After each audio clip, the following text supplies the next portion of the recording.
Bonjour et bienvenue à ce tout premier épisode de Comcast où nous discutons de la face cachée de la communication publique. C'est un domaine qui est en constante évolution. Nous faisons un podcast qui est à 100% étudiant. Puis c'est ça. Ce qu'on fait ici, c'est communiquer, comme le dit notre domaine dans lequel on étudie. Moi, je suis Gabriel Quintal et je suis accompagné de mon collègue Macron Melbergui. Est-ce que c'est comme ça qu'on prononce? Plus FRG, genre vraiment comme à la française. Ok, Vergy. Ok, Vergy. Super. Donc bonjour et bienvenue à toi du coup dans ce podcast. Oui, merci. Moi, mon nom, c'est Gabriel Paré-Azatouri. Super. Donc, journaliste à Radio-Canada depuis quelques années. Content d'être avec vous. Merci de m'avoir invité. J'apprécie. Merci à toi d'avoir Ouais, on accepté a fait ça aussi.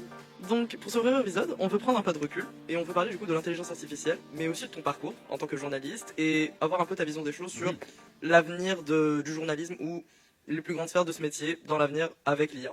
Vu que maintenant elle a une grande part dans notre société et dans notre vie de tous les jours, de manière quotidienne, de la chose la plus simple comme une recette de cuisine pour le souper ou CD pour un examen ou des devoirs ou quelque chose de même. Donc en soi on voit très souvent, surtout nous en tant qu'étudiants ou les gens dans n'importe quelle sphère de la société, on voit que l'IA, elle a une énorme place dans nos vies. Certainement, c'est vrai. Ouais, on est dans un monde où est-ce qu'on peut générer pas mal tout, un texte, une image, faux communiqué de presse, genre. Puis aujourd'hui, il y a aussi le deepfake. Exact. On peut juste prendre une image de quelqu'un puis lui faire parler avec une voix qui a comme enregistré sa voix puis qui s'est comme adapté. Ouais, c'est ça, on pourra en parler, mais il va falloir être très vigilant parce qu'on en voit de plus en plus, puis ça va être de plus en plus réaliste dans les prochaines années. Ouais. L'IA se perfectionne, donc ouais, faut être vigilant. Alors, Gabriel, l'autre Gabriel. Oui, moi ça. Alors, c'est ça, l'IA, c'est disponible à tous, y compris les journalistes, pour des choses comme la rédaction et la recherche. Comment cela transforme la production des contenus, justement, en journalisme? Concrètement. Ouais, c'est une bonne question. C'est encore très préliminaire. Là. Ouais. C'est nouveau pour tout le monde. Nous, on a des formations à Radio-Canada depuis peu là, sur l'intelligence artificielle et les façons de l'utiliser. Nous, on a un logiciel qui a été créé par Radio-Canada qu'on peut utiliser maintenant. Impossible de créer de contenu avec cet outil d'intelligence artificielle qui sert pour le web, pour l'écriture de texte web. OK. Le texte web qu'on écrit, que vous retrouvez sur l'application mobile de Radio-Canada, c'est un journaliste qui l'écrit. Mais après ça, avec cet outil-là, on est capable de se faire proposer des options de titre, des options d'URL pour mieux retrouver l'article sur Internet, des options de description qu'on retrouve sur Google aussi. Fait que dans le fond, c'est une aide à la recherche. C'est une aide, ben c'est plus que de la recherche. Là. C'est un titre quand même, c'est une des bases. C'est important d'avoir des bons titres. Après ça, bon, c'est aux journalistes et aux réviseurs de choisir si le titre qui est proposé est le bon. Là. C'est pas parce que l'intelligence artificielle te soumet un titre que c'est celui que tu dois choisir. Mais quand même, on voit que on s'en va vers ça de plus en plus. L'intelligence artificielle va pouvoir nous aider, mais comme je dis, pour l'instant, il est hors de question de créer du contenu. Et ça, c'est la politique de Radio-Canada. Pour l'instant, elle est appelée à changer, c'est sûr. Et c'est sûr qu'elle est différente dans d'autres médias. Là, je vous parlais il y a quelques instants de la station de radio Arsenal Média. Il y a aussi Métro, justement, le journal Métro qui venait avec les Publisac. Ils ont dû arrêter parce que Montréal avait complètement banni les Publisac. Mais ils ont recommencé, mais vu qu'ils ont moins de gens pour voir leur journal parce que c'est exclusivement sur le web, eh ben ils vont manquer de journalistes. Alors, toutes leurs articles sont faits par une intelligence artificielle. Ouais. Ah oui, d'accord. Mais c'est quand même inquiétant parce qu'on Très inquiétant. on le voit. On voit, moi j'utilise ChatGPT à chaque jour, là, pas au travail, mais dans la vie de tous les jours. dans la vie de tous les jours. Dès que j'ai une question, souvent je vais sur ChatGPT, puis on voit la vitesse à laquelle la réponse vient. Hein. Ah oui. C'est sûr que pour un article ou pour un contenu se fait en journalistique, deux. ça pourrait très bien se faire en l'espace de quelques secondes. Mais bien sûr. Donc là, il faut vraiment résister à la tentation comme gestionnaire de médias de choisir d'opter pour cette option-là, d'opter pour la facilité là, et la rapidité, parce que c'est disponible dès maintenant. Là. C'est inquiétant, mais on est rendu là. C'est la réalité. Tu parles du coup de tes peurs face à ça et tout, tu es assez anxieux sur cette question-là. Mais est-ce que tu penses que ça peut créer genre comme un espèce de risque pour le domaine de la communication ou le journalisme en soi, genre l'utilisation excessive de l'IA ou le fait que du coup, comme tu disais, ça peut se faire en une seconde, l'écriture ou la création d'un article? Ben, c'est sûr que je suis pas anxieux. Est-ce que je suis préoccupé? Je pourrais dire que je suis préoccupé quand même parce qu'on voit la vitesse à laquelle l'IA se développe. Donc ça, c'est sûr que c'est préoccupant. Est-ce que c'est préoccupant pour le milieu du journalisme? Oui, comme ce l'est pour tous les domaines. Hein. Est-ce qu'il y a des emplois qui vont disparaître éventuellement? c'est une possibilité. Est-ce que ça va se faire dans 2 ans, dans 1 an, dans 15 ans, dans 20 ans? Ça, Il est physiquement impossible de prédire l'avenir. c'est Exactement. ça. Mais c'est préoccupant parce qu'on voit à quel point on est capable de créer du contenu rapidement. Est-ce que ça va remplacer, c'est toujours la question qu'il faut se poser, est-ce que l'IA peut remplacer un humain? Un humain. Moi, je pense pas. Là. C'est un direct à la télévision, un bulletin animé par un humain, c'est différent. Là. Il y a la chaleur de l'humain, il y a le naturel de l'être humain aussi qui peut pas être remplacé par l'IA. Ah oui. Pour l'instant, quoique, on le dit avec la vitesse à laquelle ça se développe, peut-être qu'un jour, on sera plus capable de faire la différence entre un contenu créé par l'IA et C'est un déjà vrai dit humain. aujourd'hui, puis ça fait genre quoi? 4 ans qu'il est sorti? Ouais, Juste 4 ans? C'est démocratisé. Hein. Ouais! Puis on en parlait au début de l'épisode. Les deepfakes, là, c'est difficile. Ah oui. C'est déjà difficile. Bien sûr. Vous avez sûrement TikTok ou Instagram. Ben oui. On les voit, ces contenus-là. Puis il y a des gens qui, bon, s'informent peut-être pas beaucoup à partir des médias traditionnels qui se font avoir déjà. J'en connais plusieurs. Qui se font avoir, qui savent pas faire la différence entre un vrai contenu ou un contenu créé par l'IA. Là, je pense que c'était quoi? Est-ce que c'était le pont Pierre-Laporte qui s'écroulait récemment? Là, j'ai vu une vidéo. Eh Mais boy! ça, c'était du contenu créé par l'IA, là, c'est sûr. Là. Ben voyons. Bon, c'était un journaliste qui faisait un direct devant le pont qui était complètement écroulé. Qui s'était complètement écroulé. Et là, il y a des gens, je me rappelle, qui écrivaient dans les commentaires, j'ai passé par là tantôt, ça m'étonnerait. Mais tu sais, Voyons, ok. On va aller vérifier, ouais, donc, Wow. bref, tout ça pour dire que c'est quand même préoccupant. Ben, ça me fâche. Ouais. Là, je suis vraiment fâché. C'était ça. Mais en soi, genre, on parlait aussi du fait que les voix de l'IA pouvaient plus être humanisées. Genre, ça allait en s'améliorant en soi. Ouais. Donc, tu peux jamais, j'espère pas, mais tu peux tomber facilement sur un personnage complètement créé par l'IA de A à Z et tu penses que c'est une vraie personne. Moi, je pense que c'est inévitable. D'ici quelques années, Ah ouais. l'IA va avoir égalé ou dépassé l'être humain. Là. Je pense que c'est Absolument. inévitable. C'est sûr. Là, à partir de ce moment-là, ça va être un choix. C'est nous, comme société, qui va devoir faire un choix. Est-ce qu'on se fait remplacer? Est-ce qu'on remplace des êtres humains par l'intelligence artificielle parce que ça va être possible? C'est une option qui va s'offrir à nous. Ou on fait comme choix, on prend la décision de l'utiliser, l'IA, parce que ça sert à rien de l'ignorer, mais avec prudence et comme accompagnement. L'IA peut nous aider, on peut l'utiliser, mais ça peut pas remplacer l'être humain. Moi, je pense que c'est un choix qu'on va devoir faire parce que ça va s'offrir à nous. Est-ce qu'on remplace des jobs par l'IA Ouais. ou ben on refuse finalement, même si l'IA est devenue super Je super pense que efficace. ça va devenir de la politique à un moment donné. C'est Je sûr. pense que ça va dépendre des pays. C'est peut-être qu'il y a... Imagine, genre, au Québec, il y aura une loi contre l'IA, ou alors je sais pas moi, je fais un exemple, Manitoba, il y aura une loi qui dit, vous savez, on peut tout remplacer par l'IA, pourquoi pas? Non, Mais je c'est sais que dans ça. certains pays, par exemple, je sais plus si c'était l'Albanie ou peut-être un autre pays d'Europe un peu est centrale, mais Ouais. ils ont commencé à avoir ils ont une espèce de premier ministre, mais complètement c'est l'IA en fait. Quoi? Oui. Non, Leur non, première non, ministre. tu me niaises. Je veux que tu me dises dans la face et que tu me dises que leur premier ministre, c'est un robot. Alors, je te regarde présentement dans ta face et je te dis que leur premier ministre est littéralement une intelligence artificielle. Je Parce que me il retiens voulait- pour pas sacrer à ce moment. Je me... Parce qu'ils voulaient pallier en fait au problème de tout ce qui était genre la corruption dans le pays, le fait que les gens étaient beaucoup trop inexpérimentés pour gérer en fait le pays. Ils se sont dit bah si l'humain fonctionne pas, bah essayons le robot, tout simplement. Ça, c'est un principe, c'était quoi déjà le mot? L'oligarchie. ok. bah oui. Mais ouais, c'est très oligarchique de dire ça, genre, ah ben tu sais, les humains sont pas capables de se dominer eux-mêmes.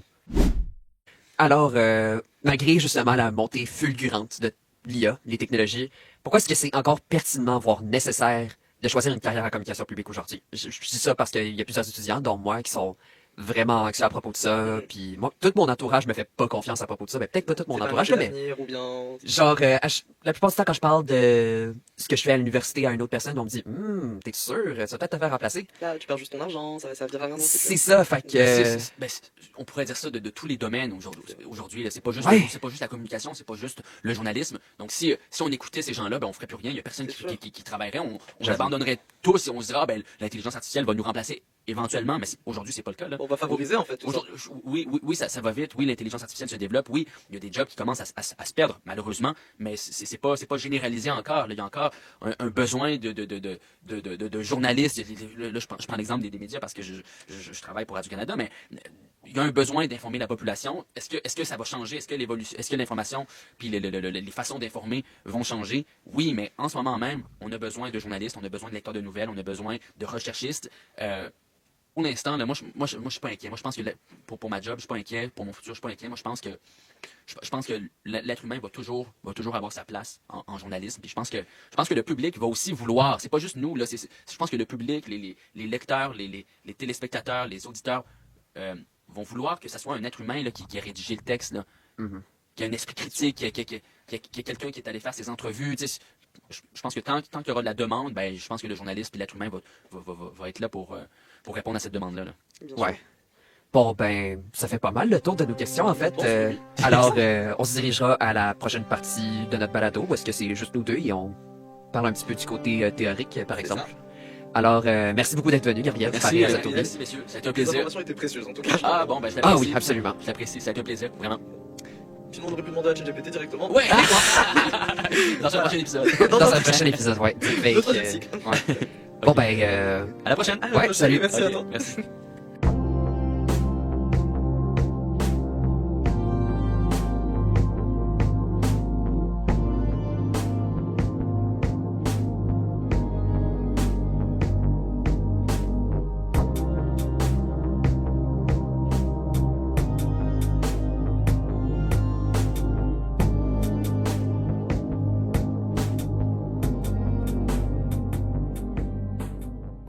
Ok, test. Ouais, ça enregistre. Ok, super. Fait que nous voici à la deuxième partie du podcast. Et juste avant qu'on continue, je veux vous dire, nous ne sommes pas des intelligences artificielles. Ah bon?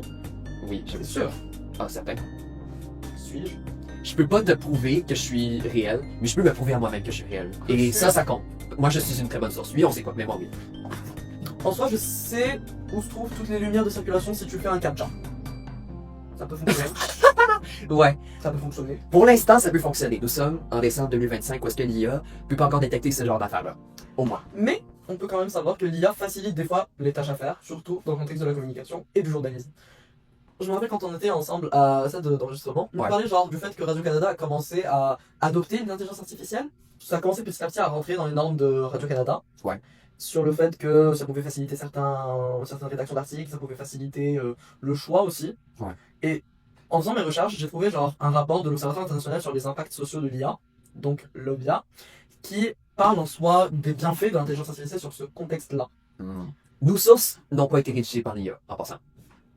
Plus et jamais. En 2025, en vrai, tout est possible. En gros, genre, c'est majoritairement comme je t'ai expliqué, le fait que l'IA est cool, elle est un peu optimée sur le contexte de l'IA.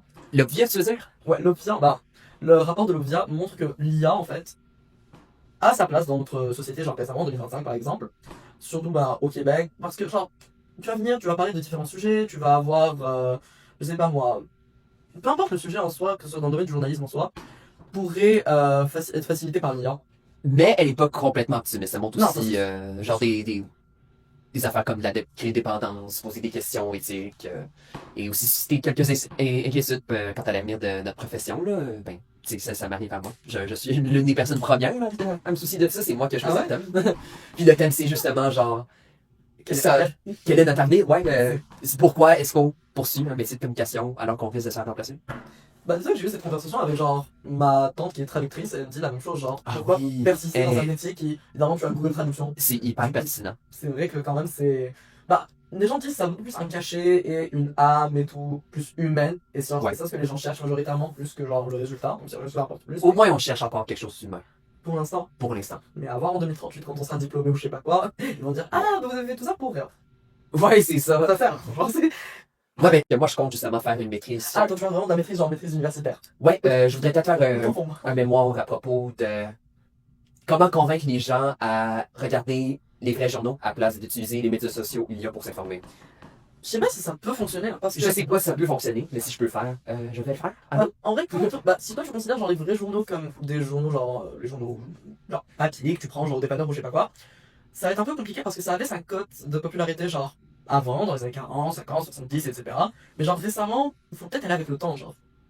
Ben, j'avoue qu'il faut se conformer un petit peu à nos nouvelles technologies, mais ça reste que c'est vraiment plate. Puis je veux vraiment trouver une manière, genre trouver des moyens, je veux dire, d'influencer les gens pour pas juste utiliser les médias sociaux puis il y a pour s'informer parce que c'est pas des gens payés ou alors ça l'est, mais ils n'ont pas aucune formation, tandis que les journalistes, ils ont utilisé des années et des années pour faire ça. Ils sont des professionnels, c'est leur vie de faire ça. Puis ils savent comment utiliser les sources et tout. Tandis que les influenceurs, ils se basent sur les publications d'autres influenceurs à propos de leur like. Il y a genre au moins 40% des influenceurs qui font ça. Puis ça, c'est pas une des sources qu'on a cherché. En passant, j'utilise une source que j'ai utilisée pour un autre projet. Bah écoute, ça reste quand même un truc à savoir, mais tu sais que genre, ce genre d'influenceurs, etc., ou genre même n'importe quel compte, même par exemple, je sais pas, un compte généré par de l'intelligence artificielle, Ouais. forge quand même la société. Genre qu'on le veuille ou non, les médias, peu importe leur forme, qu'ils soient humains ou artificiels, par la technologie ou l'intelligence artificielle, ça reste quelque chose qui va vraiment forger la société, qui va avoir une place importante dans la société, forger nos mentales, nos décisions, nos prises de décision aussi des fois. Ouais. Donc, je sais pas si en soi on peut dire que transformer le tout pour le rendre uniquement humain est quelque chose de faisable, surtout en 2025, genre. Le nombre de fois où je joue, je sais pas, TikTok, Instagram, Ouais. pour Facebook non, mais bon, bref, mais tu vois que des trucs générés par de l'IA. Ah, ça va Facebook. être- La seule fois où j'ai été sur Facebook depuis genre 3 mois, j'avais juste des affaires d'IA. C'était horrible. Mais il y a que de l'IA rendu là, genre. Ouais, non, c'est horrible. J'ai ça tellement. Mais de toute façon, je prends presque pas les médias sociaux, parce qu'au moins, je suis un peu moins dérangé. C'est vrai. Et très souvent, genre, quand tu vois de l'IA faire ce genre de trucs, genre, de certaines entreprises, principalement, genre, des entreprises de dropshipping, genre, comme Temu, Shein et tout, c'est rare que tu vas trouver des vrais êtres humains. Oui. Parce que, en fait, c'est tellement plus économique. C'est économique et ça te donne un gain supplémentaire. Donc, si ça marche dans, par exemple, Temu, genre, ils vont te montrer un monde merveilleux rempli de chiens, de chats, de jouets, de nani, de nanana. J'aime pas parler de ça. Qui dit que, genre, bientôt tu vas pas trouver un journal comme ça? Et en vrai, ça a commencé à arriver. Genre, journal Oui. de Sherbrooke, Oui, le journal absolument. métro, si je ne me trompe pas aussi. Ben, comparé à Journal de Sherbrooke, Journal du Métro, c'est. Au moins, on dit que c'est fait par l'IA. Journal de Sherbrooke, ça a été complètement inventé, puis il y a eu des Ah. plaintes. Ouais, Donc ça retire aussi le côté éthique de la transparence envers le public. en fait. exactement. Ouais. Ça n'a plus aucun sens rendu là. Ouais. Genre, ok, si t'as fait ça, ok, c'est pas grave, si ça marche, au moins je suis informé, le but est atteint, c'est cool. Mais après, au final, genre, au moins, genre, j'aimerais bien savoir personnellement si le truc a été fait par un être humain, par une IA et tout, Ouais. m'inspirer. Parce que, genre, moi, je sais que j'ai voulu faire du journalisme en lisant des journaux quand j'étais au Maroc, par exemple, de Versailles, Abdelaziz quelque chose, nanana, et genre, je m'imprégnais un peu de, enfin, pas m'imprégner, mais genre, je m'inspirais de ces personnes-là. Ouais. Je me disais, waouh, j'aimerais vraiment être comme ce genre de personnes-là, et j'ai eu la chance d'en rencontrer certains. Quand tu dis, genre, a été créé par l'IA, tu vas aller voir ChatGPT et lui dire bravo, Ça non, c'est pas tue le rêve. Ça tue le rêve, vraiment. c'est ça, Ouais. genre, je vais pas aller sur ChatGPT et lui dire oh my god, j'ai lu un article fait par l'IA, bah tu vas dire à ton confrère bravo. Ça marche pas. Mhm. Ça retire le côté humain de ça. Même, Ouais. même si le prompt aurait été généré par un être humain, ça retire vraiment genre tout le contexte humain, liberté d'expression de ton cerveau, de tes idées, de tes pensées, la fluidité de tout ça. Ce que je voulais juste rajouter un dernier truc, c'était que cette partie-là, en fait, la source parle du fait que les journalistes voient. Quelle source en passant? La source de l'université de Louvain-la-Neuve en Belgique. Ok. C'est en gros des chercheurs qui ont vu en gros l'impact de l'intelligence artificielle sur Québec, enfin sur le Québec, pardon. Ah! Et Ok, fait qu'en Belgique, on a utilisé le Québec. bah pas vraiment que le Québec, plus genre la francophonie en général, et Ok, aussi dont sur le Québec. Ok. Mais dans ce cas-là, donc on parle du Québec, genre j'ai pris la partie québécoise bien sûr. Ouais. Et en gros ils ont dit que, je vais juste rajouter ce petit côté-là d'info, ils avaient plus peur aussi sur les qualités. Parce qu'on parle du fait que genre ouais, c'est plus facile, ça crée beaucoup plus de flemmardise, mais aussi du coup la qualité aussi de l'information. Et on en parlait ça en off toi et moi tantôt, genre tu demandes à n'importe quel IA de te créer un texte de 1700 mots, elle va te le faire. Ouais. Mais est-ce que ce texte sera bon? Non. Ça tu peux jamais être sûr. Des fois oui. Ouais, parce que l'IA arrive souvent à faire des hallucinations. On a justement vu ça dans ce cours-là et dans d'autres cours de la communication publique. Ouais. Il y a plusieurs types d'hallucinations, mais les hallucinations, dans le fond, c'est les erreurs que l'IA fait quand il ne sait pas. C'est ça. Donc est-ce que tu penses que l'intelligence artificielle un jour pourrait genre vraiment remplacer l'être humain sur le point de vue du journalisme ou du média? Ça dépend de l'angle dans laquelle tu poses la question. Si tu poses ça dans l'angle, mettons, que les grosses corpos vont décider de remplacer les journalistes par l'IA, oui, assurément. Genre, c'est presque certain pour moi qu'on va être remplacé par l'IA, même si elle est pas qu'elle soit bonne, qu'elle soit meilleure que nous ou non. Si je pense qu'elle va être meilleure que nous un jour, ça, j'en ai honnêtement aucune idée. Peut-être que non, mais les gens vont gober ça de toute manière. Ils vont être conditionnés pour accepter l'IA, d'après moi. Ça va prendre du temps quand même. Encore une fois, j'ai dans l'extrémiste, mais un de mes philosophes préférés, qui s'appelle Gunther Anders, il a quand même le même point de vue que moi, et une de ses stratégies, c'est justement le fait d'être un peu alarmiste, d'être un peu extrême dans ses propos, de vraiment exagérer parce que quand tu exagères, les gens ils vont t'écouter. Plus qu'ils font, plus que les gens ils vont comme faire bon, ok, wow. Ils vont mieux retenir ce que tu dis, puis ils vont mieux un peu être influencés. Même si ce que tu dis, ça doit exagérer, tu comprends? Ce que je dirais personnellement, c'est que je suis un peu mitigé. Genre je dirais j'aime bien l'IA, mais avec modération. C'est-à-dire que genre, je suis un temps où vraiment j'étais 100% avec l'IA pour toute partie de ma vie, tout type d'activité. Ouais, à ton plus grand désarroi. Mais récemment, genre, j'ai vraiment commencé à plus comprendre l'impact qu'a l'IA sur l'environnement, sur l'esprit humain aussi, le fait que vraiment ça commence à... Genre, quand j'ai fait la recherche personnelle sur moi-même, j'ai vu que ça commençait à créer une espèce de flemmardisme, même pour des questions aussi simples que on mange quoi ce soir. Ouais. Donc je me dis que l'IA en soi, ça a du positif, ça ramène quand même quelque chose. Et je partage en fait l'avis des journalistes de l'université de Louvain-la-Neuve, là, enfin de journalistes québécois, vu par le rapport de l'université. Que c'est genre une vision mixte un peu. C'est ça. Genre ça a son point, genre ça a son côté positif, mais avec modération. Genre, pas plus, pas moins. Ok. Genre juste ce qu'il faut. Genre prendre ce qu'il faut de ça, genre, mettons. Ok. Genre, des fois ça peut être cool et positif, comme des fois ça peut avoir ses propres limites en fait. Mhm. Et en soi, que ce soit ici au Québec, ailleurs dans le monde, Ouais. tout ce qu'on dit pourrait être genre concret. Ouais. Parce qu'on a fait des études et des théories à travers des rapports qui ont été faits au Québec, Ouais. ou par des gens qui voient dans le contexte du Québec. Ouais. Mais est-ce que tu penses honnêtement que, pour parler un peu des limites de notre recherche, Ah est-ce que ouais, tu penses honnêtement que... La situation est un peu différente dans le restaurant. Par exemple, récemment, justement, il y a Donald Trump qui a fait une règle qui en fait sorte que les États ne sont pas capables de réguler l'IA. Ah ouais? Aucunement capable de réguler l'IA s'ils voulaient le faire. Fait que là, ouais, c'est plate, hein. Heureusement, au Canada, on planifie peut-être de le faire un petit peu bientôt. Je sais ça à cause d'une petite conférence exclusive de la journée de l'IA par les Forces armées canadiennes. On remercie Gabriel Paré-Azatouri pour son témoignage à propos de l'IA. C'est intéressant de savoir ce qu'il pense à propos de l'IA, comment elle l'utilise et aussi le fait que c'est quand même régulé dans les journaux comme Radio-Canada. Au moins. Ouais, au moins il y a des Au règles. moins, Il c'est peut vrai. être utilisé, ce que j'aime pas trop, mais au moins c'est pas comme je suis libre là, tu comprends? C'est ça, bah oui, c'est sûr, parce que bon, au moment où, bah, je me rappelle déjà ce qu'ils nous avaient raconté sur par exemple, la radio faite avec l'IA. Oui. Ça, c'est pas vraiment régulé. Non. Pardon. Non. Voilà. Si au moins, genre dans les grosses chaînes d'information ici au Canada ou au Québec, ça a quand même une régulation un peu plus poussée. C'est pas non plus vraiment genre 100% du travail qui est présent, mais plus comme une aide à côté. Ouais. Je pense que c'est quand même positif, en vrai. Alors c'était comme cast, merci beaucoup de nous avoir étudié. Écoutez, merci de nous avoir écouté. Voilà. Merci de nous avoir écouté. Moi, je dois vraiment apprendre du coup à aller droit au but parce que on a fait genre présentement 33, 34 minutes de. Ça va me faire beaucoup de montage. J'ai même pas fini la première partie, on a fait 50 minutes la première partie, c'était horrible. On arrête live, on arrête. On a déjà dit merci, Ouais. on arrête. Merci beaucoup tout le monde, au revoir. Au revoir.